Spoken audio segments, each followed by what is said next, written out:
educating the rich and famous. Why are you embedded as such in Ballymun? I think maybe in Ireland they have the reputation of mainly educating maybe more advantaged sectors of society, but worldwide that wouldn't be the case.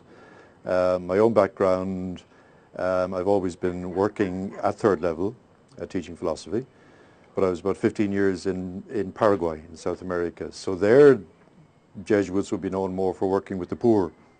And I suppose there's a background of liberation theology to back that up. The Jesuits have been in Ballymun since the early 1980s, and for most of that time they would have been working mainly parish work. So we've quite a long history here. I think we began to become aware of education, and maybe in the context of the regeneration of Ballymun, it began to highlight the need to go a step further and look at factors like education that I think most people would agree education is always a key to overcoming poverty, to breaking out of poverty.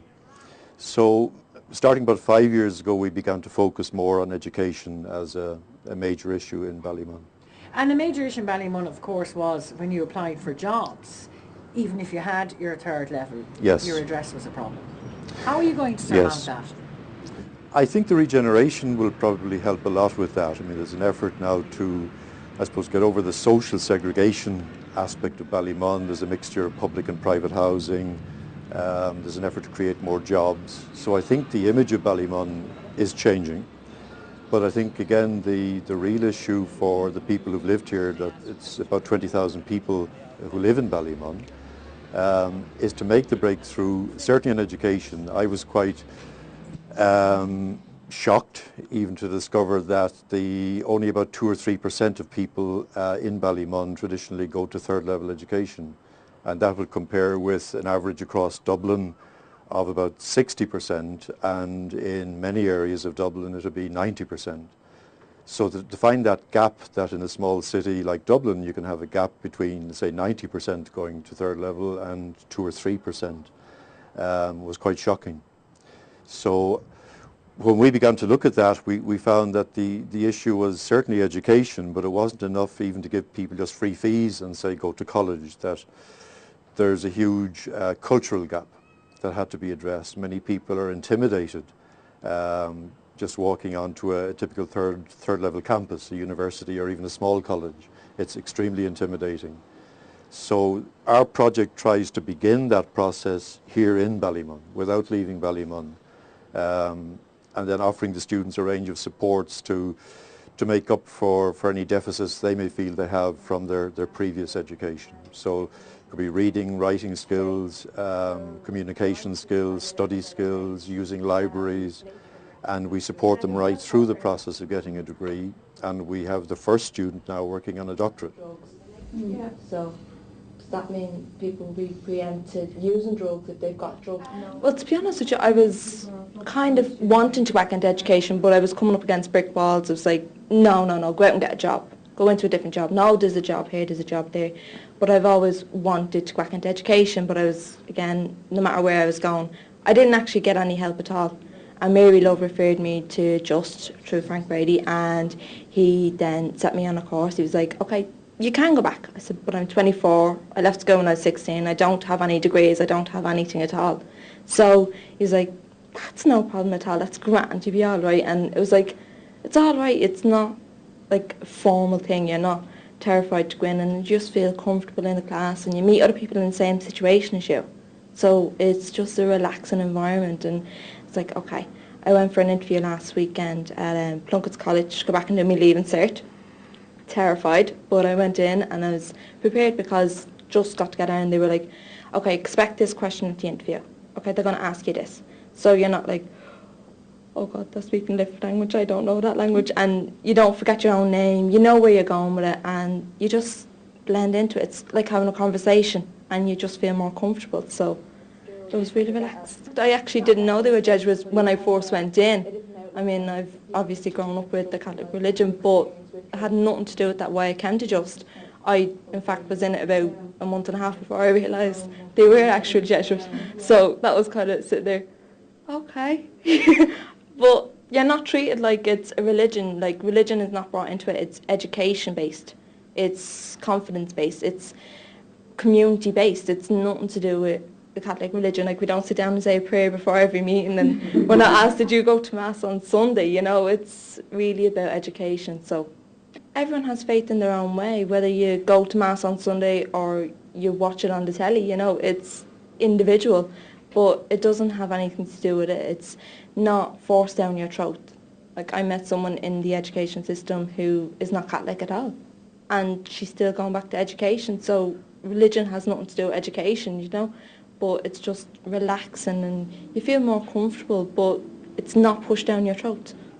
Well, just as a service here that's available for anybody in Ballymun who has any interest in going back to education, whether that be a third level education course or maybe a distance learning course. And there's tutors here available, like the Jesuits have a great record of their education and studies, and so they can support people here. There's a support service here where I'm studying a distance learning course at the moment, so I can come here for tutoring and to go over any questions I have about the course I'm studying. And the tutors here just help you realise that you can go back to education and you can do whatever you want to do. Just made a huge difference to my life. I was studying chemical and pharmaceutical science down at the ECU after leaving cert in 2006, and it just wasn't going well, so I left that course and just gave me huge advice. I'd been involved with Just beforehand, but just gave me a huge wealth of advice as to how to, you know, pick a new course for myself.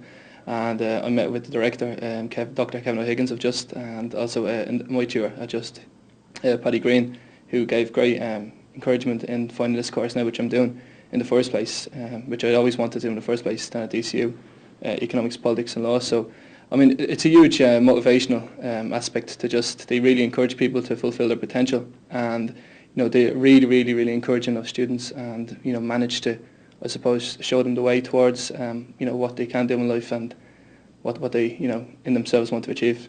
Now, Michelle, you're a young 23-year-old woman and you're working in this at the Jesuits. Why? I'm really interested in education. I'm really interested in helping people to realise their potential and supporting people. But I think I came to Ballymun because I was really interested to see what life is like for people who it's a little bit more difficult, who are struggling but really, really want to get on and just need that little bit of help. And I thought, you know, this is somewhere I can make a contribution. I always associated the Jesuits with education because I went to a Jesuit school.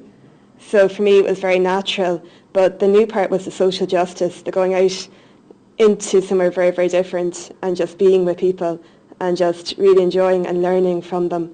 So for me, that's really helped my faith. Is that confidence building when you see a person growing confidence and the joy coming out through their eyes? I mean, is that the living faith? Yeah, definitely. I mean, even for myself, if you'd seen me come out of my tutorial last night, I was buzzing. I was just so happy just introducing ideas to people, seeing them reflecting on their own life experience, seeing them come to life. For me, that's what faith is about. It's just the potential that each person has and the life that they have in them. Now, there's a great strength and resilience, and that's what really draws me to somewhere like Ballymun, is that you have people who really, really want to succeed and to really want to get to know themselves a little bit better and just live their own lives a little bit better. For me, it's faith in action. It's doing faith. So what's really, really great is it's coming to Just has meant that career, faith, everything about me, it's like it's all one. It's all coming together. It's just getting in touch with real life, and that's what faith is for me. I think young people have a great spirit, but it's dormant in a lot of people. They don't really, really believe that, or they're not willing to take a chance. I mean, they're thinking career, they're listening to what other people are telling them what they should be, whereas I think I took a chance to come here and do something completely different, a different way, and I've grown stronger in that, stronger in myself and stronger in my faith. And I really believe more in people as well since I came here.